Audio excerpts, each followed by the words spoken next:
Some date ಕೋಳಿ ಯಾವ ಥರ ನಾವು ಸಾಕ್ತೀವಿ ಅಂತಂದರೆ ಏನಿರುತ್ತೆ, ಈ ಪೇಪರೆಲ್ಲ ಗಲೀಜಾಗಿರುತ್ತೆ. ಈ ಪೇಪರ್ನೆಲ್ಲ ಎತ್ತಿ ಈ ಥರ ಎತ್ತಾಕಬೇಕು. ಆಲ್ಮೋಸ್ಟು ಈ ಪೇಪರೆಲ್ಲ ಕ್ಲಿಯರ್ ಮಾಡಿ ಆಚೆಗಡೆ ಡಂಪ್ ಮಾಡಬೇಕು.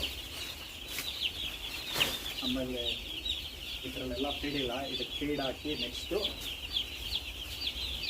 ಈ ಥರಲ್ಲಿ ನೀರನ್ನು ಮಾಡಬೇಕು. ಸೇಮ್ ನೆನ್ನೆ ಆ ಥರ ಮಾಡೋದು ಅದೇ ಥರ ಪ್ರೊಸೆಸಿಂಗ್ ಇರುತ್ತೆ.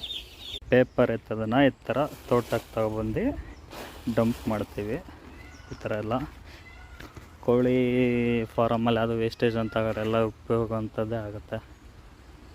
ಡೇ ಟೂಲ್ ಏನಪ್ಪ ಇರುತ್ತೆ ಅಂದರೆ ಸೇಮ್ ಪ್ರೊಸೆಸರು. ಈ ಥರ ತೆಗ್ದು ಸೇಮ್ ಸೌದೆಗಳನ್ನ ಒಳಗೆ ಹಾಕಿ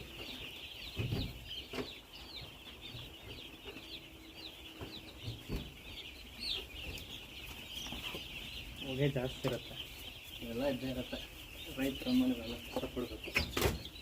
ಇದೇ ಥರ ಹಾಕಿದ್ರೆ ಇನ್ನು ಸಂಜೆವರೆಗೂ ಉರಿತಾ ಇರುತ್ತೆ. ಸಂಜೆವರೆಗೂ ಸ್ವಲ್ಪ ಲೈಟಾಗಿದ್ದರೆ ಸಾಕು. ಆಲ್ಮೋಸ್ಟ್ ಎಲ್ಲ ತೆಗೆದಾಗೈತೆ ಪೇಪರ್ಸ್ನೆಲ್ಲ.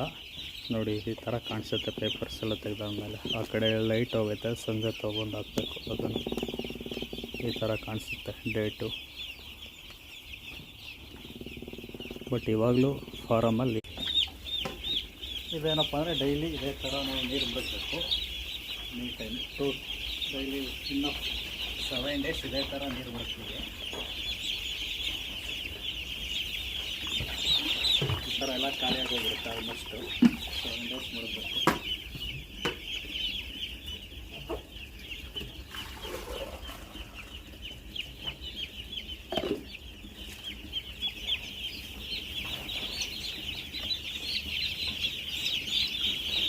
ಆಮೇಲೆ ಈ ಪೈಪ್ಗಳೆಲ್ಲ ಏನು ನೋಡ್ತಾ ಇದ್ದಾರೆ ಅದರಲ್ಲೂ ನೀರು ಕುಡಿತಾ ಇರುತ್ತೆ ಕೋಳಿ ಮರಿಗಳು.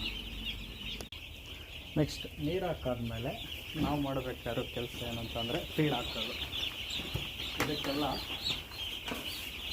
ಫೀಡ್ ಹಾಕೊಂಡು ಬರಬೇಕು. ನಮ್ಮ ಸೈಟ್ ಥರ ಅದೆಷ್ಟು ಖಾಲಿಯಾಗಿರುತ್ತೆ ಅಷ್ಟು. ಆಮೇಲೆ ಇದರಲ್ಲಿ ಕಸ ತುಂಬಿರುತ್ತೆ. ಮೇನ್ ಇದರಲ್ಲಿ ಕಸ ಇರುತ್ತೆ. ಈ ಕಸನ ಈ ಥರ ಮಾಡಿ ಸ್ವಲ್ಪ ಈ ಥರ ತೆಗೆದಾಕ್ಬಿಟ್ಟು ಅದನ್ನು ತಿರ್ಗಾ ಸೇಮ್ ಇದೇ ಥರ ಮಾಡಿ ಇಲ್ಲೇ ಮಾಡಿ. ಸ್ಪೀಡ್ ಆಲ್ಮೋಸ್ಟ್ ಇರುತ್ತೆ, ಇದಕ್ಕೆ ನಾವು ಅವಶ್ಯಕತೆ ಇರೋಲ್ಲ. ತಿರ್ಗಾ ಈವ್ನಿಂಗ್ ಟೈಮ್ ಇದೊಂದು ಮಾತ್ರ ಪ್ಲೇಟ್ಗಳು ಮಾತ್ರ ಹಾಕಬೇಕು.